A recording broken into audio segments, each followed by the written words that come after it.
ലാലേട്ടനെ സാക്ഷിയാക്കി അവാർഡ് തൂക്കാൻ ഒരുങ്ങി നിൽക്കുകയാണ് മമ്മൂക്ക. വിഷയത്തിലേക്ക് വരാം. അതിന് മുന്നേ മൂവി പ്ലസ് മീഡിയ എന്ന് പറയുന്നത് നമ്മുടെ ചാനൽ ആദ്യമായിട്ട് കാണുന്നവരാണെങ്കിൽ സബ്സ്ക്രൈബ് ചെയ്യുക. കഴിഞ്ഞ വർഷം സെൻസർ ചെയ്ത് തിയേറ്ററിലെത്തിയ മമ്മൂക്ക മൂവി ആയിരുന്നല്ലോ ബ്രഹ്മയുഗം എന്ന് പറയുന്ന ചിത്രം 2024 മികച്ച സിനിമകൾ, മികച്ച അഭിനയം, മികച്ച ഡയറക്ഷൻ എന്നീ ഫൈനൽ റൗണ്ടിലേക്ക് സ്റ്റേറ്റ് അവാർഡിലേക്ക് എത്തപ്പെടും എന്നുള്ള കാര്യത്തിൽ യാതൊരുവിധ സംശയവുമില്ല. അത്തരത്തിൽ മികച്ച റിപ്പോർട്ടുകൾ വന്ന മൂവിയായിരുന്നു മമ്മൂക്കയുടെ ബ്രഹ്മയുഗം എന്ന് പറയുന്ന സിനിമ.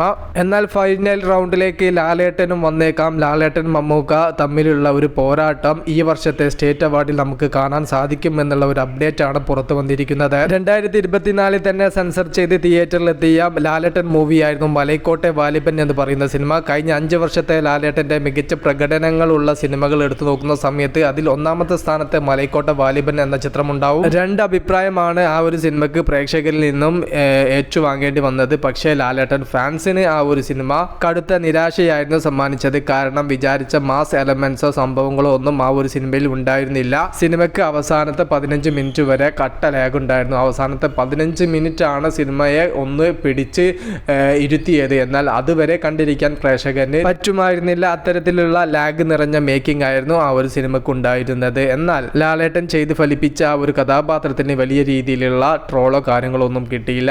അവസാനത്തെ 15 മിനിറ്റ് ഒക്കെ ആവുന്ന സമയത്ത് ഒരു അക്കാദമിക് ലെവൽ എന്നുള്ള ഒരു സിനിമയിലേക്ക് ചേർക്കാൻ ആ ഒരു സിനിമയ്ക്ക് സാധിക്കുന്നുണ്ടായിരുന്നു. 2024 മികച്ച പ്രകടനത്തിന് മമ്മൂക്ക എന്തായാലും സ്റ്റേറ്റ് അവാർഡിൽ മികച്ച നടൻ എന്നുള്ള കാറ്റഗറിയിൽ ഉണ്ടാവും എന്നുള്ള കാര്യത്തിൽ യാതൊരുവിധ സംശയവുമില്ല. എന്നാൽ ഫൈനൽ റൗണ്ടിൽ മമ്മൂക്കയോടൊപ്പം മത്സരിക്കാൻ ലാലേട്ടന് സാധിക്കുമോ എന്നുള്ളത് നമുക്ക് കണ്ടറിയാം. കാരണം മലൈക്കോട്ടെ വാലിബൻ എന്ന് പറയുന്ന ചിത്രം ലാലേട്ടന്റെ കരിയറിലെ 5 വർഷത്തിനിടയിൽ മികച്ച പെർഫോമൻസ് നിറഞ്ഞ സിനിമയാണെങ്കിലും ഫൈനൽ റൗണ്ടിലേക്ക് മമ്മൂക്കയുടെ ബ്രഹ്മയുഗവുമായിട്ട് കൊമ്പ് കോർക്കാനൊക്കെ ഉള്ള ഒരു അഭിനയ മികവുണ്ടോ എന്ന് ചോദിച്ചാൽ നമുക്ക് ഫൈനൽ റൗണ്ട് റിപ്പോർട്ട് വരുന്നത് വരെ കാത്തിരിക്കേണ്ടി വരും. എന്നാൽ മമ്മൂക്കയുടെ ബ്രഹ്മയുഗം എന്ന ചിത്രത്തിലെ പ്രകടനത്തെ കുറിച്ച് പറയുന്ന സമയത്ത് നമ്മൾ അതിനെക്കുറിച്ച് കൂടുതലായിട്ടൊന്നും പറയേണ്ട ആവശ്യമില്ലല്ലോ. മമ്മൂക്ക ചെയ്ത് ഫലിപ്പിച്ച മികച്ച 5 കഥാപാത്രങ്ങൾ എടുത്തു നോക്കുന്ന സമയത്ത് അതിൽ പെടുന്ന ഒരു മികച്ചൊരു ക്യാരക്ടർ തന്നെയാണ് ബ്രഹ്മയുഗം എന്ന ചിത്രത്തിലെ കൊടുമൻ പോച്ചി എന്ന് പറയുന്ന കഥാപാത്രം. സിനിമയിലെ മമ്മൂക്കയുടെ പ്രകടനത്തിന് സ്റ്റേറ്റ് അവാർഡും അതോടൊപ്പം തന്നെ നാഷണൽ അവാർഡും അതിന്റെ മുകളിൽ എന്തെങ്കിലും വിദേശ അവാർഡുകളൊക്കെ ഉണ്ടെങ്കിൽ അതെല്ലാം ബ്രഹ്മയുഗം എന്ന സിനിമയെ തേടി വരട്ടെ.